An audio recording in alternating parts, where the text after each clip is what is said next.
नमस्कार प्यारे विद्यार्थियों। आराधना डिग्री कॉलेज के ऑनलाइन मंच पर आपका स्वागत और अभिनंदन है। आज हम बीए सेकेंड ईयर के हिंदी साहित्य के आदिकाल के टॉपिक नाथ साहित्य या फिर सिद्ध साहित्य के उद्भव एवं नाथ साहित्य की विशेषताओं के बारे में अध्ययन करेंगे। हमने ये जो डायग्राम बना हुआ है इसको पिछली क्लास में पढ़ा हुआ है। जब मैंने बीए फर्स्ट ईयर की क्लास ली थी उस समय इस डायग्राम को मैंने बखूबी अच्छे ढंग से आपको समझाया था। आज उसी डायग्राम को एक बार पुनः आपके सामने मैं अवगत करवा रहा हूँ। प्रश्न कभी कभार पूछा जा सकता है कि नाथ एवं सिद्ध साहित्य कौन से धर्म का विखंडित रूप है, तो इसका सीधा साधा उत्तर है बौद्ध धर्म। अर्थात बौद्ध धर्म के प्रवर्तक महात्मा बुद्ध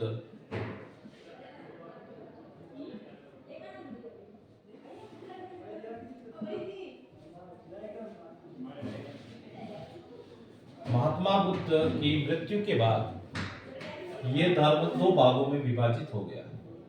बौद्ध धर्म महात्मा बुद्ध की मृत्यु के बाद दो भागों में विभाजित हो जाता है।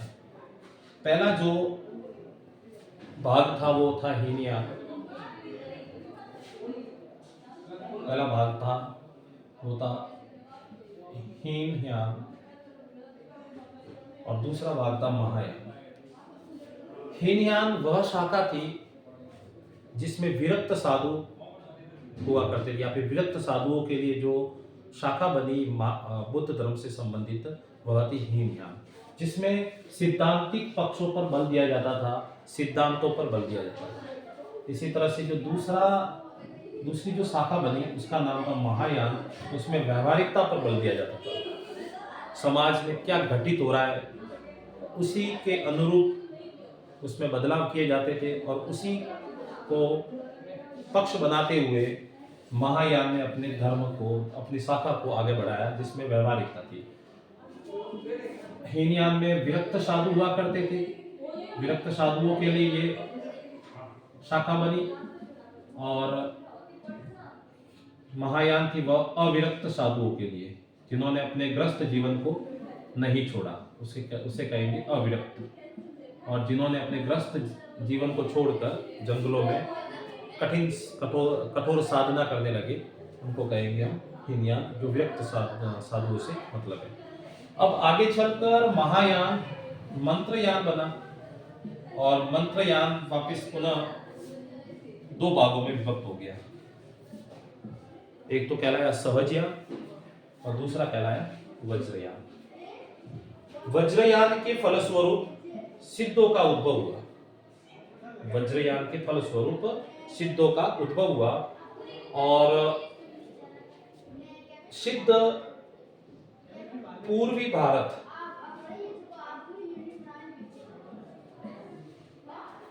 में जाकर बस गए और वहीं पर उनका केंद्र बना जो असम से लेकर बंगाल तक था।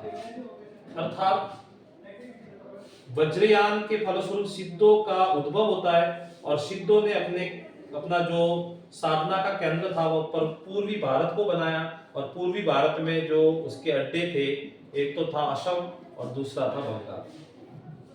अब असम और बंगाल में इन्होंने अपने साधना के अड्डे बना दिए। हमने इससे अगले वाली क्लास में सिद्धों की विशेषता एवं सिद्धों के बारे में पढ़ा था। अधिकतर जो सिद्ध थे वो अपने नाम के पीछे पा लगाते थे, जैसे सरहप्पा,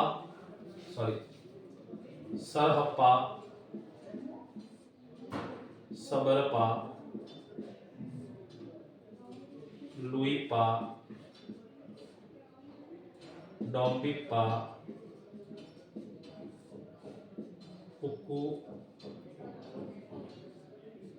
दीपा।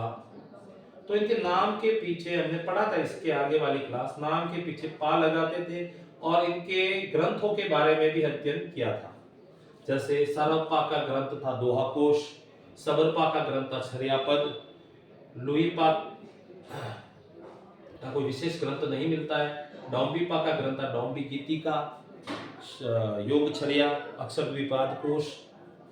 इस तरह इनके बारे में हमने इससे पिछली क्लास में अध्ययन कर चुके हैं और इनके विशेषताओं के बारे में भी हमने पढ़ा था। ये पंच मकार को स्वीकार करते थे। पंच मकार मतलब एक म का मतलब होता है, ये पंच म प्रश्न आ सकता है कि पंच मकार क्या है।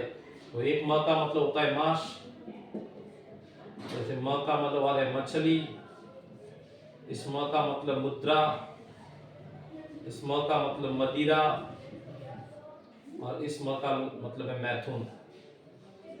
इस तरह इस पंच मकार को सिद्ध लोग स्वीकार करते थे, जो वज्र यानी शाखा से निकले हुए सिद्ध तंत्र मंत्र पर विशेष बल देते थे। तो ये जो सिद्ध थे वो विशेष प्रकार से अगर बात करें तो ये तंत्र मंत्र पर विशेष बल देते थे। और आजकल ये तंत्र मंत्र बंगाल के काले जादू के रूप में आप देखते हो, क्योंकि ये बंगाल में भी रह चुके हैं और बंगाल का जो काला जादू है उसके ऊपर सिद्धों का विशेष प्रभाव पड़ा था। और आज भी बंगाल में काले जादू या काला जादू देखने को मिलता है, वह इन सिद्धों के कारण ही देखने को मिलता है। तीसरी बात या तीसरी विशेषता हमने पढ़ी थी कि रूढ़ियों का खंडन। इन्होंने सिद्धों ने रूढ़िवादी जो समाज में व्याप्त है उनका भरसक प्रयास करके मतलब रूढ़िवादियों का खंडन किया इन्होंने। उसके बाद में महासुखवाद का इन्होंने भोग किया और इनकी जो भाषा थी वो थी संध्या भाषा। कुछ स्पष्ट दिखाई न देना या स्पष्ट प्रभाव न छोड़ना संध्या कहलाता है और संध्या भाषा इनकी भाषा थी। इस तरह हमने वज्रयानी शाखा से जो सिद्ध लोग निकले थे इनके कवियों के बारे में और इनकी विशेषताओं के बारे में इससे पिछली क्लास में अध्ययन किया था। आज का जो हमारा टॉपिक है वो सहज यानी शाखा से निकलने वाले नाथों के बारे में है या नाथ साहित्य के बारे में है। हम अध्ययन करते हुए आ रहे हैं कि आदिकाल में 5 साहित्य थे। हमने पहला साहित्य सिद्ध साहित्य था जिसका अध्ययन कर लिया है। इसका आज हम जो दूसरा है साहित्य नाथ साहित्य उसका अध्ययन करने जा रहे हैं। तो सबसे पहले समझेंगे नाथ साहित्य, इसका अध्ययन कर दिया, ये कर रहे हैं अभी। तो आज की जो हमारी हेडिंग है सहज यानी शाखा से निकलने वाले नाथ और या फिर नाथ साहित्य। मैं आपको बता दूं कि जो नाथ थे वह सिद्धों का एक विकसित रूप ही थे, अर्थात सिद्धों से ही नाथों की उत्पत्ति होती है और इन्हीं नाथों के बारे में आज हम इस क्लास में अध्ययन करेंगे।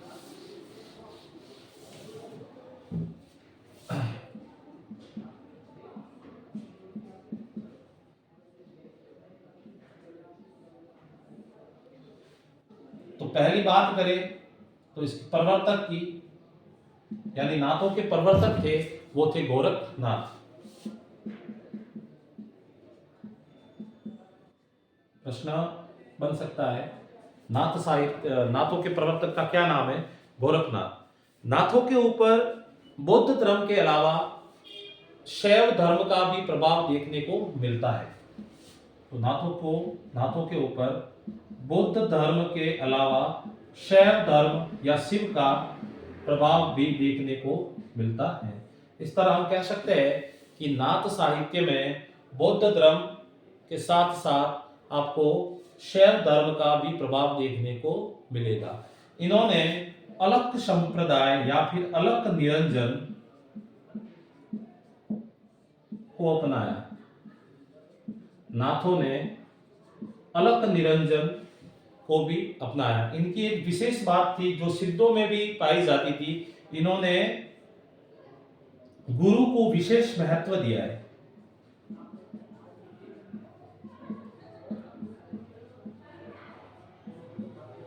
इन्होंने गुरु को विशेष महत्व दिया और आगे जाकर यही गुरु को विशेष महत्व देने की बात कबीरदास ने नाथ संप्रदाय से ग्रहण की। अर्थात नाथों से कबीर ने भी कुछ अपनाया भी है। इस तरह इनकी जो मुख्य मुख्य जो विशेषताएं थी वो ये थी। अब अगर इनका कंपेयर हम सिद्धों से करें तो मुख्य तीन बातें उनकी डिफरेंट में देखने को मिलती है जो सिद्धों ने की, जिसकी वजह से सिद्धों का नाश हुआ, और उसकी वजह जिन्हों सिद्धों की तीन बातें जैसे तंत्र मंत्र का प्रयोग करना, पंचमकार को स्वीकार करना, नारियों को या नारी भोग करना, ये तीन बातें सिद्धों का पतन का कारण बनी। और इन्हीं तीन बातों के आधार पर नाथों ने उन्नति प्राप्त की। कैसे? जिस प्रकार सिद्धों ने पंचमकार को स्वीकार किया था, लेकिन नाथों ने पंचमकार को स्वीकार नहीं किया।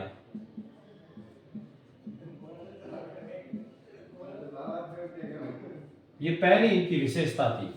अगर स्वीकार नहीं करेंगे तो उन्नति होगी, क्योंकि पंचमकार थे वह नेगेटिव थे। जैसे मैंने आपको बता दिया था अभी, पंचमकार एक बार पुनः बता देता हूं। एक म का मतलब है मदिरा, तो सिद्ध लोग थे मदिरा सेवन करते थे, और नाथों ने मदिरा का सेवन नहीं किया, जिससे इनकी उन्नति हो गई।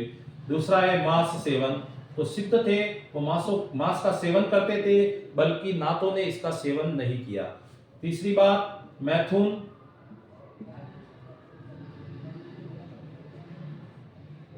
चौथा म का मतलब है मछली और मुद्रा। इस मुद्रा का अर्थ होता है भुना हुआ भोजन।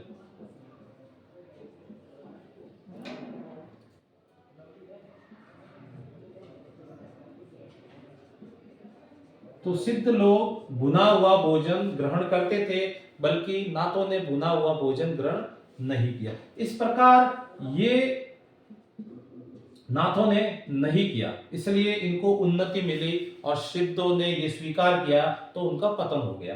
दूसरी बात,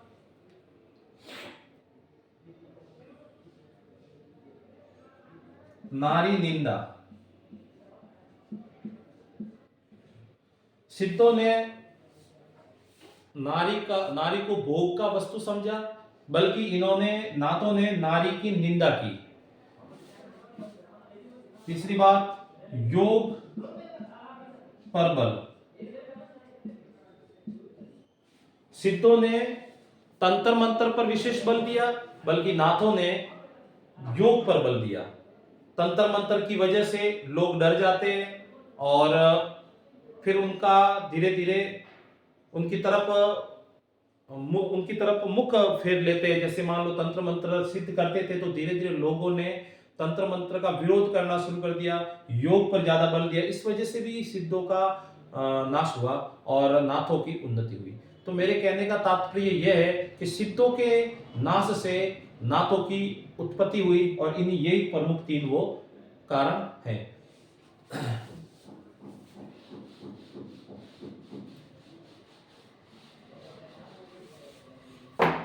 अब हम कुछ नाथ कवियों के बारे में पढ़ते हैं कि नाथ कवि कौन कौन है। तो आपको पता होगा नाथों की संख्या है वो 9 मानी गई है। इसको याद रखने का एक छोटा सा ट्रिक है। आदि मछली का गोछ, आदि मछली का गोछ गृहिणी ने ज्वाला में डाला। आदि मछली का गोछ गृहिणी ने ज्वाला में डाला। गोछ को चुराने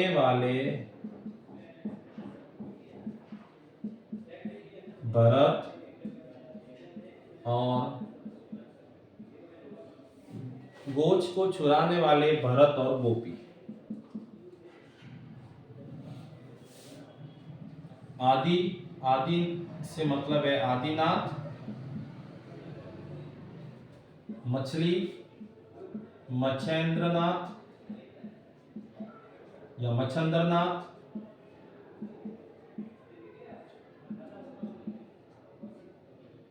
गो, गो का मतलब है गोरखनाथ,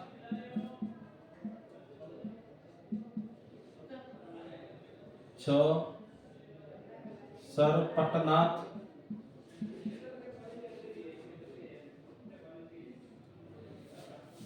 गृहिणी तो गृहिणीनाथ, ज्वाला तो ज्वालानाथ,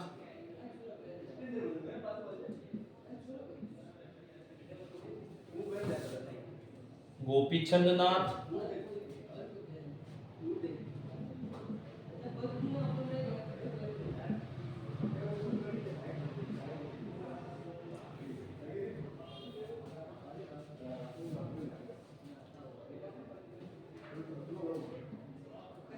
चौरंगीनाथ,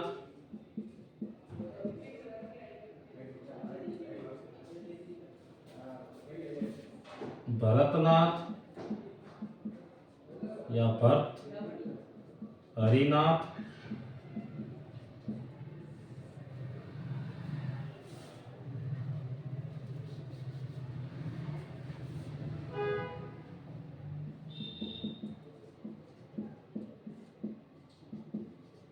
एक दो तीन,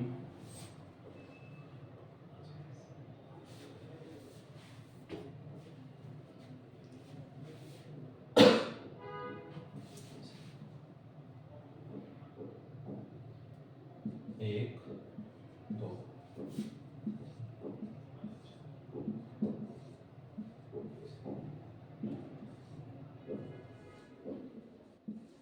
नौ नाथों की संख्या है। इस तरह ये नौ नाथ थे। अलग अलग साहित्य में अलग अलग नाथों के नाम आते हैं, लेकिन प्रमुख जो नाथ थे वो ये नौ नाथ ही थे। इन नौ नाथों ने नाथ संप्रदाय या फिर नाथ साहित्य को आगे बढ़ाया। अब प्रश्न इसके प्रवर्तक के बारे में ही पूछा जाता है, तो इनके जो प्रवर्तक थे वो गोरखनाथ थे, और उसके बाद में मच्छेंद्रनाथ, गोरखनाथ के जो गुरु थे वो थे मच्छेंद्रनाथ, और गोरखनाथ के जो शिष्य थे उनका नाम था सरपटनाथ। इस तरह ये नौ नाथ थे। हमने नाथों के विशेषता के बारे में तो अध्ययन कर लिया, कुछ अन्य विशेषताएं भी उनकी देखने को मिलती है।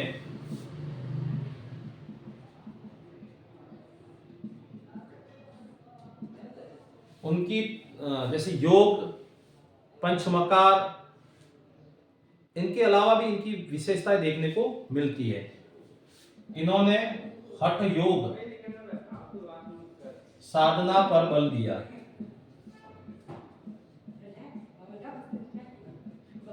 तीन विशेषताओं के अतिरिक्त और विशेषता है हठ योग। ह का मतलब होता है सूर्य, और ह का मतलब होता है चंद्रमा। तो इन्हें हठ योग साधना पर बल देते हुए अपने साहित्य या संप्रदाय को आगे बढ़ाया। इन्होंने तंत्र मंत्र का विरोध करते हुए, तंत्र मंत्र का विरोध करते हुए योग साधना पर बल दिया।